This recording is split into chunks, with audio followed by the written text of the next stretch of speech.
Hi everyone, nubkeks here, and in today's video, this should be a short one. We're going to be checking out the patch notes for the upcoming patch and the changes that are coming. If you want to specifically see the new champions that have been added in, I did a separate video on that as well.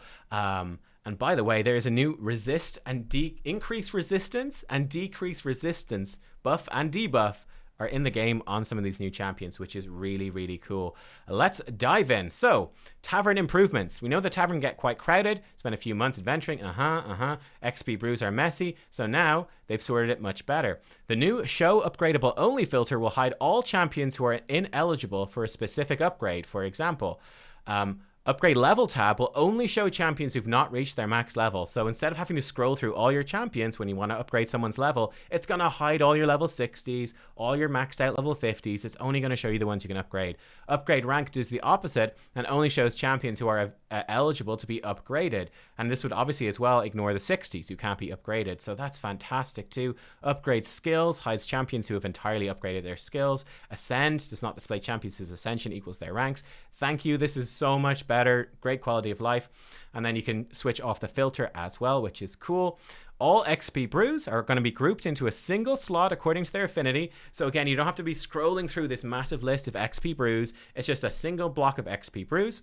When they're selected to upgrade a champion's level, you'll see a neat little slider to regulate the number of brews you wish to consume. Crank it up to max will add as many XP brews as are needed to increase the lucky champion's level to whatever limit their current rank allows. So now there's a slider. Instead of having to click all your brews, click, fill in 6 brews, click, 6 brews, click, and you're scrolling up and down to find the brews. None of that. Just click the brew once. You got a slider.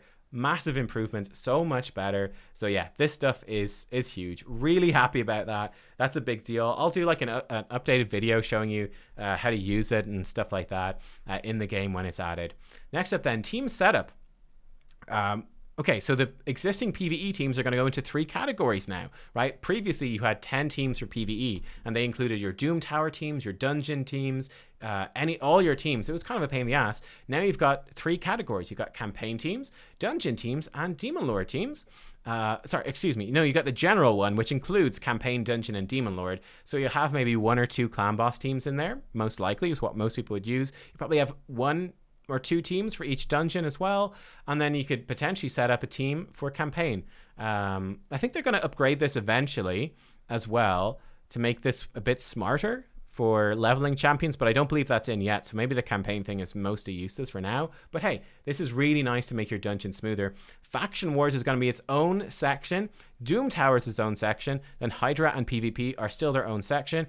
And even better, there's now 15 slots up from 10. So this is huge. So you now have 15 slots just for Campaign, Dungeon, Demon Lord. That's great. 15 slots for Faction Wars. So for pretty much every faction, you're now actually able to set up teams and set up team AI. So you're really dumb champions in Faction Wars that don't do the right thing because you didn't have any spare slots after all of this stuff. Now you can have a team set up specifically for them. My Demon Lords are happy. Akoth the Seared, he's now smiling. He's good for Faction Wars now. He's not stupid. Doom Tower has its own teams as well. So you can set up a variety of stuff. You can have a team for every single boss. You can have a couple of different options for clearing the waves. Great. This is so good. So good. And yeah, fantastic. Also, on top of this, whenever you remove a champion from the slot in a save team, the slot remains empty without the rest of the team shifting, and specifically with the leader. So before, if you wanted to put someone into the leader spot, you have to delete the entire team and remake it from scratch. It was really annoying. Now you can actually take the leader out and then put in your new leader. So that's a massive improvement. That saves a lot of pain in the ass hassle, especially for things like Hydra. Okay, next up, Classic Arena upgrade. Platinum tier is going to see a significant expansion. Before it was only 300 players, now there's going to be 500 players, and you get a few more rewards, that's fine. But that's almost doubling the players in Platinum. That makes trying to push up into Platinum a much more doable thing. It's still going to be insanely competitive, but it's more achievable now, which I think is important, especially for us, newer players. It's just like, you can never catch up, right? This gives you more of an option to catch up and actually compete. Furthermore, there's a whole new tier, Gold 5, that will occupy the position between 3,500 and 3,800 arena points. Okay. A new tier. They're going to take effect immediately. So yeah, we'll see what the rewards are for being in Gold 5. Is it going to be worth it? Yeah, it's good. That's going to be much more competitive to push up. If there's good rewards there, it might be worth doing. We'll have to see. We'll have to see what the rewards actually mean. Otherwise, is it worth the hassle? Or would you rather still stay at the bottom of Gold 4 and get really easy, quick farms to get your stuff? We shall see, but that's exciting they put it in. I think this is a great change, and this has been a long time coming. Yeah, this is a long time coming. Hopefully they can do more stuff like this for the arena and just make it more balanced and make climbing up that arena a bit more enjoyable. Because as we know from the missions as a new player, getting into Gold 4 was a nightmare. Hopefully this will help a little bit. And yeah, we'll see if they can maybe do more stuff in the future too for that. Super raids in Doom Tower. Fantastic. Yes, there's lots of content. We're going to be doing super raids for Doom Tower. So yeah, basically be boss floors that you've beaten them. And you can go in and super raid them. So you can basically go in and let's say I've beaten whatever, let's say the Griffin. I've beaten the Griffin. Instead of having to spend my keys one by one, I can now spend 2 keys at once to get double the rewards. Basically, it just means I can go in and I can do my grinding in Doom Tower for the day in half the time with my silver keys, which is a really nice improvement. I'm glad for that. This feature may not be available for each and every rotation. This to me seems so dumb. In my opinion, they should always have this on. Permanent super raid. Always have super raids in Doom Tower. Always. There should just always be super raids in Doom Tower. There should always be a super raid on all the time, in my opinion. Yeah, just everywhere. Always be at least one dungeon with super raids. Always at least one Doom Tower boss with super raids. That's what I think. Champion balance changes. Now here is the hype stuff. Thea, the Tomb Angel's actually finally gotten a buff. She's so bad. I built her out. She's so bad, but she is now improved. Base stat change. Base speed from 85 to 95. That's a huge deal. I can't actually show you my Thea because I'm on the wrong account right now. But yeah, poor old Thea. Poor old Thea. She was so slow. 80, 90? Wait, what? 85 to 95. That's a bit weird. So maybe she's going from 90 to 100? I'm not 100% sure what this means. Presuming she's going to get 5 or probably 10 speed out of this. That's a really big increase. Maybe this is like before Ascension or something. I don't know. But that's really good. That makes her way better, much more speed. She's also going to have an aura, ally attack in all battles by 30%. Right now she has no aura, so that's nice. That aura makes her more useful in faction wars, in Hydra, in Doom Tower, everywhere. So that's a nice aura. It's a good one to add in.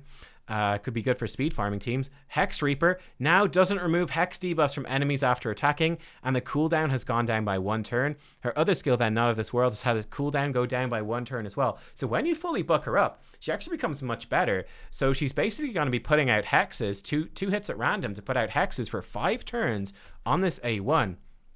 This gives you actually really good coverage in something like Hydra, right? Now she can weak hit, which is a pain in the ass, and Head of Decay can cleanse it off, but I mean, she's putting out really long hexes, which is good. Hex Reaper is going to be down to a 4-turn cooldown when booked up then next time. So a 4-turn cooldown AoE, and this hits really, really hard.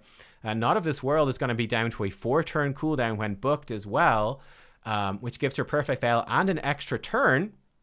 This is a pretty big deal. So she's effectively, she can come in, she can nuke with this, then give herself an extra turn. And this, which is going to be down to now it's going to be down to my brain, to a 4-turn cooldown. It's actually more like a 3-turn cooldown AoE, which is good because this actually does hit really hard. And again, she's not going to remove those hexes, so she's going to be able to stack this up. So against the Hydra, potentially she can come in, she can spread out some hex. She probably opens up with Hex Reaper, spreads out some hexes. She does Hex Reapers, giving herself extra turns. She can just keep firing off massive Hex Reapers, give you increased attack. I think it's much, much better. So that's, we'll see. We'll see how Thea performs now. Will she be good? Will she not be good? I'm not sure, but she's going to be an awful lot better. This is a nice improvement that she really needed for a long time. Yeah, I'm intrigued to see how she's going to work. Also, we have Botas. Base speed up from 94 to 100, so that's fine. Botas, I think he's Undead Hordes, is he? No, he's in here. He's Night Revenant. So yeah, 94 up to 100 speed for Botas, so that's good. His A3, Crumble. Let's go with the Ascended version. So the old one was an AoE attack with 50% chance of block active skills and 50% chance of decreased defense. This is being improved to 75% chance of block active skills and 75% chance of decreased defense. Crumble. And actually bucks up. It's going. That's actually going to be a really good move. So Botas is going to come in. He's faster, so you can get him to move more quickly in the arena. for example, and he has a 100% chance to block active skills and decrease defense now. This makes Botas much better. So he's got really high attack, but I think he doesn't actually hit very hard. But you could make him just really quick with high accuracy. He's going to decrease defense and block active skills. That's a phenomenal debuff. Then your nuker can come in and actually blow them up. So that really ups his viability as a consistent support in arena. And yeah, that's okay. That's all they changed for him, right? Yeah, this is just the unascended and ascended, but that's a really big increase. And then obviously we've got the increased resistance and decreased resistance buffs. They're only on a couple of the new champions. I talked about them in that video, but this stuff is probably going to come into more champions. I hope they actually rework some old champions and add this stuff into older champions to make them more relevant and viable. Like go back to some of the really old school champions that have been power crept, kind of irrelevant, and give them some love, show them some love. I think that'd be great too. But yeah, I think Botas is actually quite interesting now. That's actually pretty cool right now. Not too bad at all. Not too bad at all. He's much better. And Thea looks to be much better as well. So yeah, let me know what you think of this patch. I honestly think this is a really good patch. This patch is hype. Great quality of life stuff with the team setup, with this stuff. Quality of life, potentially with Arena. Super Raids is great in Doom Tower. The champion balance looks good. And yeah, these new champions who I talked about as well. Also, we got a really good set of new champions. So pretty hyped for this patch. I'm not going to lie. This patch is pretty great. Thank you for watching, everyone. I will see you soon. Bye-bye.